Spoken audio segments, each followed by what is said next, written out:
Hi, welcome to Nicci's vlog, and today we're going to talk about funny business, or funny biz, funnybiz.com in fact. And I'm here today with my partner in this new little venture, David Williams. Hello.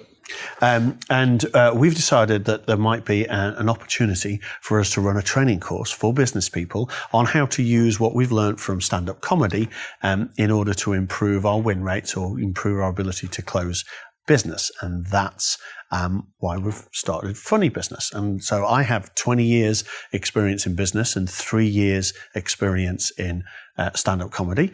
And David?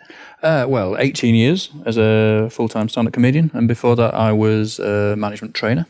So, what made you switch? So 18 years ago, do you wake up one morning and thought telling jokes for a living is much more interesting? Partly that. I think it's because it's standing up in front of an audience. It's telling people things for money. But yeah, the comedy world just is slightly more alcohol-fueled. I suppose that's the difference. Indoor work with no heavy lifting. Exactly, you know. So between us, we've got at least 20 years of business experience and at least 20 years of stand-up experience. And what we're hoping is that we can find out what we've learned about comedy and see if it applies to at least 2 areas of business. We both have been trainers and we both understand how to scaffold training and build training and keep people engaged. And often that's about, using humor to get people to pay attention.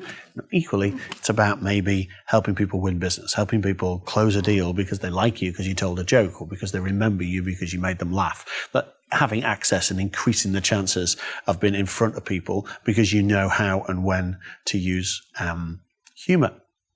And one of the things we want to talk about today is actually it's not always appropriate. That sometimes you can tell a joke that's, appropriate on stage maybe, but not appropriate in business.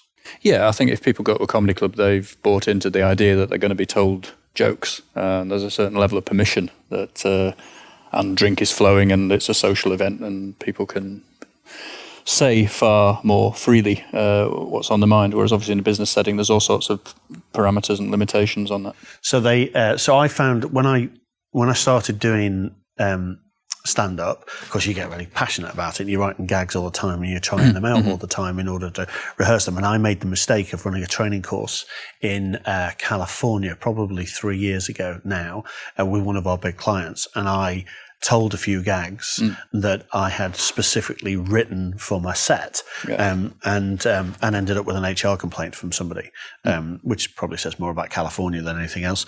But it is that element of people have given you permission in a comedy club to offend them, and whereas in a training course, they really haven't. I mean, they might have come along. They haven't come along to be entertained. They've come along to learn, and if you're not careful, you can distract it. Yeah. We have a video clip that we're going to use in the training course to kind of illustrate what may or may not be appropriate. I thought quite interesting, this guy, you should maybe introduce the guy and tell a little story about how he managed to get his HBO special. Yeah, this is Mr. Jim Jeffries, who's a fine Australian comedian that I worked with many years ago. I think he's based in America these days, but his big break, if you like, was, I don't know if he sees this as his official history, but he was actually punched on stage at the Manchester Comedy Store in a late night show when he'd offended and provoked someone in the audience who basically got on stage, punched him. This went viral. This suddenly became a big internet thing. The venue put it on YouTube. Someone else put it on YouTube. It became a big thing because he's a very confrontational comedian, very funny comedian, but his persona is quite provocative. He talks about some very controversial topics, and this just added to his bad boy image. And the clip will probably help illustrate how he might be seen as provocative, to say the least. All right, well, let's watch it and then have a chat about it. I would love to be gay. I'll tell you why, because I'm a man's man. I like men. Men like me. We like each other. I hate women. Women hate me. We hate each other. The only reason I couldn't be gay is because I could never fuck a man. Because I could never fuck something that I respect. I love the look on his face when he delivers that punch. He knows exactly what he's doing. He knows, with that wry look on his face, that he's just upset half the audience, but made the other half laugh. He's reveling in the fact that he's basically saying, "This is what I think. Deal with it or don't. It's entirely up to you." But I'm saying it anyway. I really don't care what you think.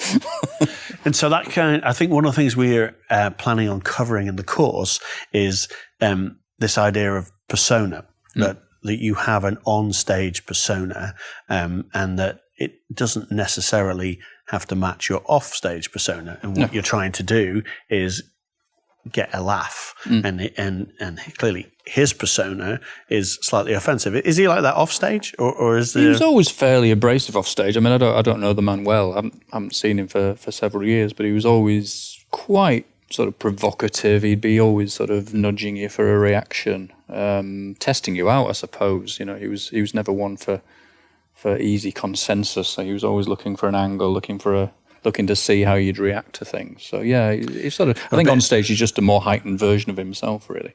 Right, unlike kind of Jimmy Carr, who's deliberately offensive on stage, but actually quite a nice guy behind stage. Yeah, I mean, I think any comedian, you have to establish what your persona is going to be when you're on stage, because you might be just getting up and being yourself. But with someone like Jimmy, who was always a technician, in fact, one of his shows was called Joke Technician. He approaches it very scientifically, and not one word is wasted. Off stage, perfectly affable, conversational, nice guy to spend time with. Very down to earth, very interested in people, and very friendly, very personable. And then, of course, he gets on stage and he has this machine-tooled harshness to what he does. And I think one of the lessons for business people is that the business environment is not a stage, and you have some license in in a comedy club to A, offend, and B whatever persona you need to be in order to get the laugh. I mean, comics, it's all about getting the laugh. Whereas, salespeople, it's all about getting the sale. And people aren't going to buy off you if they think you're offensive, or if they think you're, a bit of a dickhead. Yeah. So, I think one of the things we need to address in the course is people understanding that when you tell a joke, people will make assumptions about you. I live that life every day. But people take one look at the way I'm dressed and assume that I fancy men. And on stage, that's half my set is entertaining and funny. But when I'm running training courses in America, this can be a real barrier, and you kind of have to address it up front. Exactly the same thing, I think, in the course. Yeah. Well, I think because in a comedy club, the laugh is the end in itself. Whereas if you're trying to get a laugh in a business sense, it's a means to an end, and the end presumably is trying to sell something, or at least build consensus with, or pass on information. Yeah. So we're trying an interesting format for the course. We're launching the course in 2017, but we're going to run a pilot in December. And part of the reason for running a pilot is so that we can try the material out, get some feedback, maybe get some Voxbox to the people who are on the course. So we're running the pilot in December, December the 12th to the 15th. That's a Monday through to a Thursday. The idea is it's a virtual course. You don't have to come to Liverpool to spend the time with us. We will use this technology to deliver the course.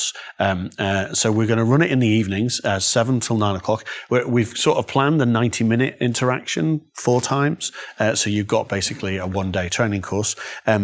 But it's slightly different. We've given a little bit more time because it's a pilot and we kind of get some feedback and all the rest of it. The idea is, normally we're going to charge £200 a head. For the pilot, we're looking for the first 10 people to come on for kind of half price, just to cover the cost of the technology and stuff. And then all you really need to get one of these 10 places is to be in a place where there is a phone, you've got broadband, and you have a webcam on your laptop. And then the idea is the 10 people, we can see you can see us, we'll interact and coach and help you through it. And part of this is about helping you understand how you might use humor as part of the sales cycle or as part of a business setting. But I think part of it is also warning you when not to.